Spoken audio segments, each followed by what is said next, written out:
ఓం శ్రీ మాత్రే నమః. నమస్తే అండి. ఎలా ఉన్నారండి? అంతా బాగున్నారు కదా? నేను కూడా చాలా బాగున్నానండి. ఈరోజైతే మినువులు వేపానండి, అలాగే ఇప్పుడు బియ్యం వేపానండి, అలాగనే గోధుమలు వేపానండి. ఎందుకు వేపేసాను, దేనికి వేపేసాను, ఏంటి, ఏం చేస్తాను అనుకుంటున్నారా?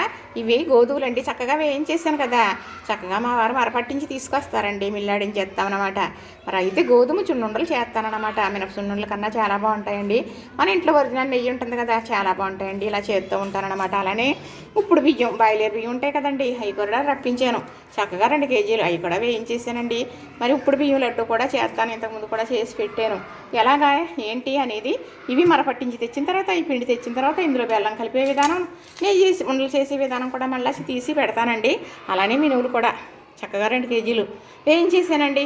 ఇవి మీకు ఇసిరి చూపిస్తాను. ఇసిరి తీసిన తర్వాత పొట్టు అనేది పోతుందన్నమాట. చక్కగా ఇవి కూడా ఎలాగైతే మిల్లు ఆడిస్తాననేది, అందులో ఏం కలపాలనేది కూడా మీకు క్లియర్గా చెబుతాను. ఎందుకంటే ఒకటే చేయొచ్చు కదండి అని అనుకోవచ్చు మీరు. ఒకటే చేసాను అనుకోండి, గమ్మున అయిపోతుంది. ఇలా చేసినప్పుడు పని అనుకోకుండా ఇలా 2, 3 చేసేసుకున్నాం అనుకోండి, చక్కగా అన్నీ ఉంటాయి. 3 రకాలు ఉంటాయి కదా. పిల్లలకి అయ్యి పంపుకోవచ్చు కదా, కావాలంటే తినొచ్చు కదా, ఎవరన్నా వస్తే మర్యాదగా చేసి పెట్టుకోవచ్చు కదా. అందుకేనండి చక్కగా ఇది గోధుమలు వేపేసాను కదా, గోధుమల లడ్డు చేస్తానండి. అలానే బియ్యం లడ్డు కూడా చేస్తాను. బయలేరు బియ్యం అనమాట. ఈ బియ్యం మాత్రమే వాడాలి, బయలేరు బియ్యం మాత్రమే. మరి అవి కుక్క వస్తాయన్నమాట. అందుకు మేమైతే ఇప్పుడు బియ్యం అంటామంట. ధాన్యం ఉడకబెడితే వచ్చినాయి బియ్యం ఇప్పుడు బియ్యం. ఆ బియ్యం మాత్రమే కమ్మగా ఉంటుంది. లడ్డు చాలా బాగుంటుందండి. చక్కగా మినువులు, మినపసున్నుండి అంటే మామూలు అనుకుంటున్నారా? నెంబర్ 1 నెయ్యి ఉంటే అదిరిపోతుందండి. చాలా బాగుంటుంది. పూర్వం అయితే పెద్దవాళ్ళు అలానే చేసేవారండి.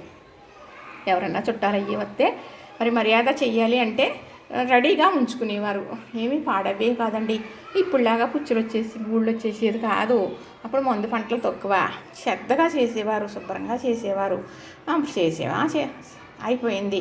అలా కాదండి, అప్పుడు చేశారు అంటే పెద్దవాళ్ళు చాలా బాధ్యతగా చేసేవారండి. చాలా మరి అది ఒక యజ్ఞంలాగా మొదలుపెట్టి చేసేవారు తెలుసా. ఎవరో చూడకూడదని, మరి చేస్తూ ఉన్నప్పుడు ఇంకో పనిలోకి వెళ్ళకూడదని, ఇంకో పని చేయకూడదని, ఆ పని పూర్తయ్యాక ఇంకో పని చెయ్యాలని అంత బాధ్యతగా పద్ధతిగా చేసుకునేవారు అనమాట. చూశారు కదా. చక్కగా మినువులు కూడా వేయించేసానండి. ఇవన్నీ వేయించేసాను కదా, చక్కగా కవర్లో పోసేస్తానండి మా వారికి. మరి ఒక బ్యాగులో పెట్టేసి ఇచ్చేస్తాను కదా, పట్టుకెళ్ళి మరి మిల్లు ఆడించి తీసుకొస్తారు కదా. మరి ఎట్లకి ఏది బెల్లం వేస్తానండి నేను.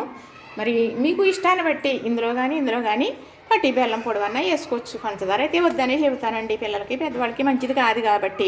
నేనైతే బెల్లమే వేస్తానండి. మా వారైతే రసం బెల్లం తీసుకొస్తారు. చక్కగా ఇంట్లో నెంబర్ 1 నెయ్యి ఉంటుంది అనమాట. ఎలా చేస్తాను అనేది చేసే విధానం కూడా దేనికదే మీకు వీడియోలు పెడతాను చూడండి. ఎవరికన్నా అవసరమైతే చేసుకుందరు, కానీ తెలియని వాళ్ళు చేసుకోలేరు. తెలిసిన తర్వాత చేసుకోవాలనిపిస్తుంది కదా, అప్పుడు తప్పకుండా చేసుకుందరు. కానీ ఒక్కసారన్నా ఇలా చేసుకున్నామనుకో, అబ్బా పూర్వం ఇలా చేసుకునేవారా అనేది కూడా మనకు అర్థమవుతుందండి.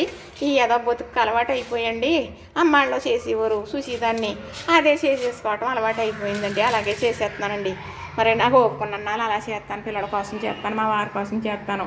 ఇంత చేస్తానా 4 మీద ఇంత పెట్టుకోవటం నాకు ఇష్టం ఉండదండి. చేసి పెట్టిన తర్వాత అలా బాగుందంటారు. చూసారా, అది ఆనందం అండి. చూసారు కదా, నచ్చింది కదా, లైక్ చేయండి, షేర్ చేయండి, సబ్స్క్రైబ్ కూడా చేసేయండి మరి.